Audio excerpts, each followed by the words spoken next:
Lieben. Sanibona. Igama lami Anele uMaxozo Ngcoya unyawo uphusha uthahla. Yeah, and this is my podcast, I guess. Yeah, this has been like a long time. Listen, a if I can tell you how many takes, maybe I'll be able to stitch them like here. How many takes of this I've actually done, and then just decided not to do it for some reason. I've had two ring lights, and they've both broken. No, they've both broken actually before I've done this. So even this like tripod stand that I'm using now is like basically it's going down. I'm going to know. You get a new, you get a lead. So ultimately, like both are broken, so I'll need to get a new one, and hopefully the fact that like I'm actually going to post and publish this thing will be motivation for me to get a new one. So who am I? What is this about? And why should you subscribe? Yes, you should. I think there'll come a time when like information on the internet is not as free as we currently enjoy it to be. I don't know, you can see like by the things that are like paid now, this platform included, has a lot of paid features. So yeah, and like I just want to be able to share as much information as possible while information sharing is free, because it's helped me a lot. Like I think there've been like a range of topics where I've thought, oh, this is what I could share on, and then eventually just thought about it so much until the industry was saturated. I remember when my friend and I started, we think about setting up a like blogs and then doing like a friend vlog, and we never did it. She's flourishing now and modeling and doing her own things, but like for me, it's still lingering kind of. I don't know if it is for her. I should touch base with her actually. So it's just been a long time coming, and then I think I've now finally found a topic that interests me, will relate to other people that are like me a lot in South Africa and maybe even in other African countries. Um, and yeah, just into this frustration with the fact that like we take in so much information and sometimes we don't do anything about it, and sometimes just talking about it is good enough. There are other people who can action it. So this is kind of that thing, but also just a start on how we can share topics like this. If you haven't figured, this channel is called Real Innovation. I hope by the time I do this, this name hasn't been taken. So I'm planning on calling it Real Innovation. If I have to call it something else, we'll have to amend. But yeah, and what is like sort of real innovation about this lady? Let me check her out actually. So real innovation, like I know this lady, like part of what inspired me, not the whole thing, is that I live in the rurals right now. The internet is not safe, so I will not say which rurals. But I live in Richmond, and that's general enough, I think. What am I looking for?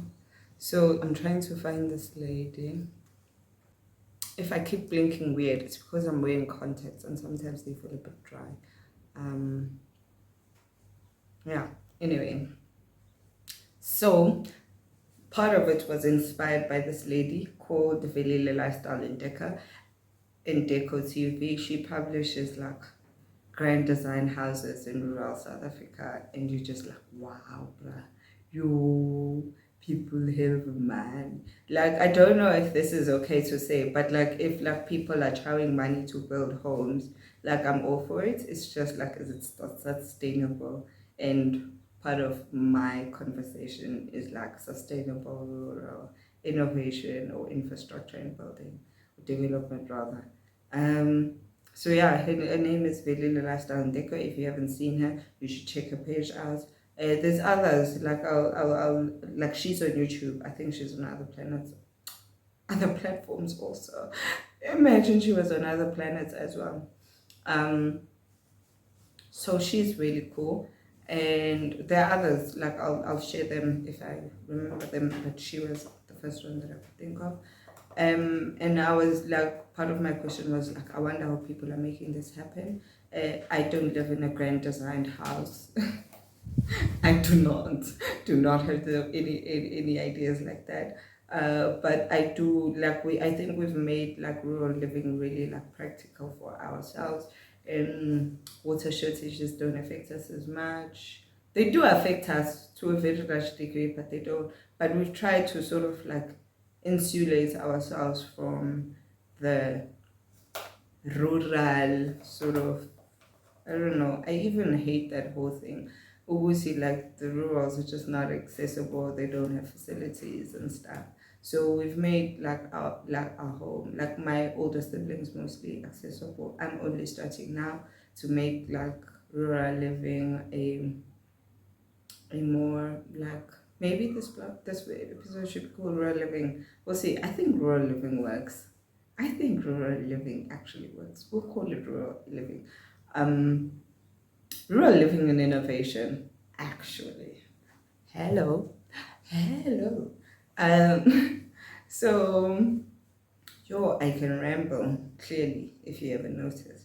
So, part of this is just that real living and innovation. So we've made it really functional for ourselves. I think me and my brother are the only ones like right now. I've got 9 siblings. Don't ask. I'll tell you about it in a different video. So me and my brother, my eldest brother, are the only ones like no, my brother and I, and then my sister, one of my sisters, are the only ones right now actively trying to establish businesses in the rurals and like serve like the local and suburban market. And part of this is like hopefully sharing that. And then the other thing is that I have a job. Part of a rural innovation is that it needs financing. If you are a funder, hit me up. I am your girl. But otherwise, rural innovation, self-funded innovation. Like rural innovation right now is self-funded, and therefore you need a job to execute anything to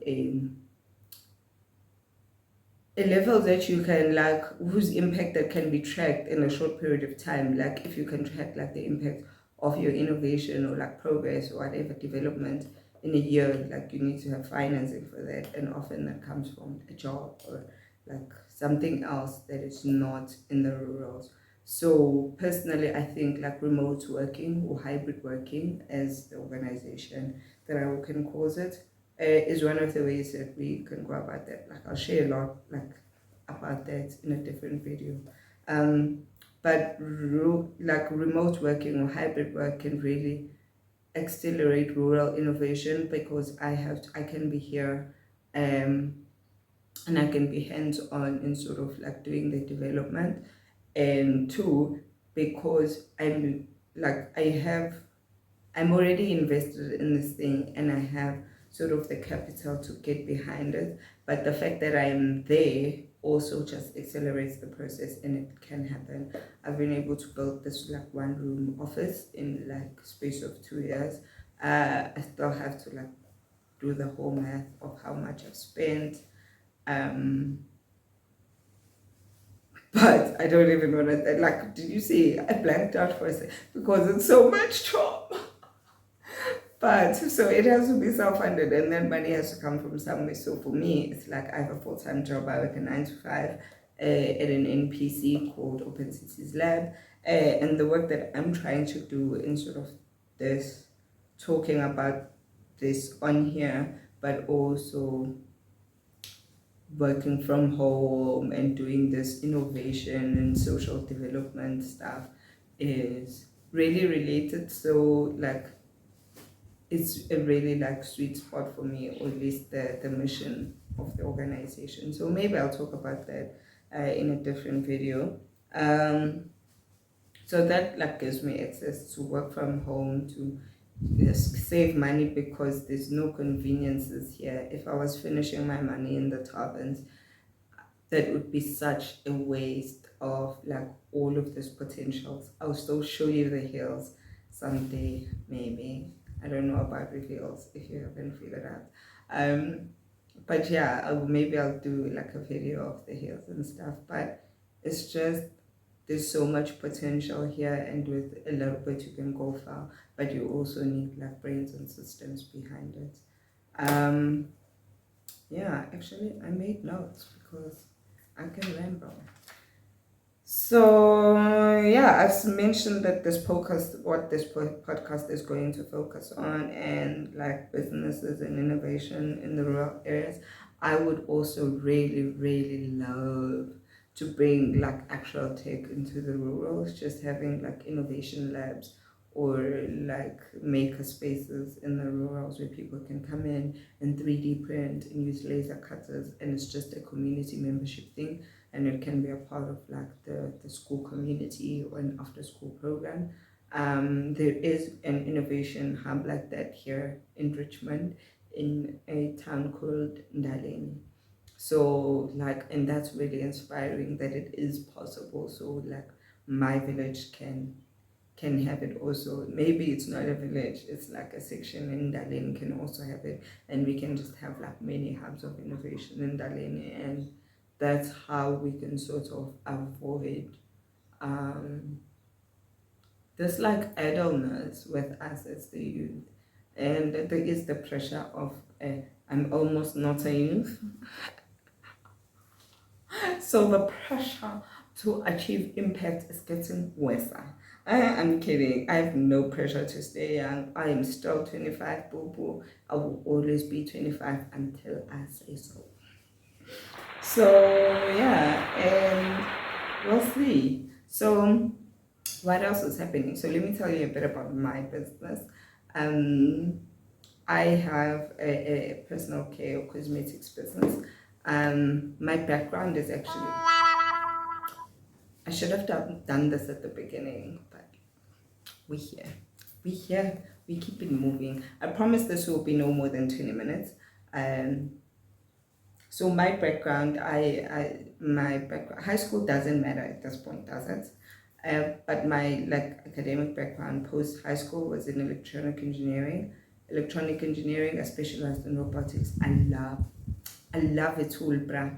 I love a cool gadget, even if just to have it. I don't buy them, but like I just love to see it. I'm not going to go into a whole thing of like I used to break everything and I still break everything. I feel really comfortable taking things apart and putting them together and thinking that I can put them back together. So the academic background helps in terms of like you're more strategic about how you take things apart and put them back together. Um, but also, so I didn't graduate and I dropped out, and in dropping out I launched a cosmetic business, Earthly Q Personal Care. Check it out on socials, and also check out our store.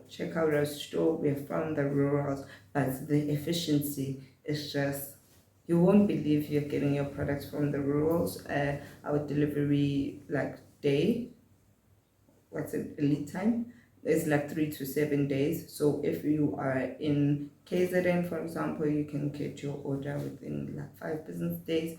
And then if you are out of the province, or if we're sending it from a different province, then it can take up to 7 days. And yeah, communication, top tier. Top tier. I've gone MIA on my business for 2 years because like I've just been trying to refine communication, refine processes, but I'm back. More on that later. Yes. So what is SLQ? So when I dropped out in 2019, I was making products on the side and selling them to some people, but I decided to take it like seriously and brand and get labels and source like containers and stuff like that. And then I dropped that and I thought this thing could sustain me quickly. I realized it wasn't, and then shortly after that there was COVID, and just like systems were not working, right?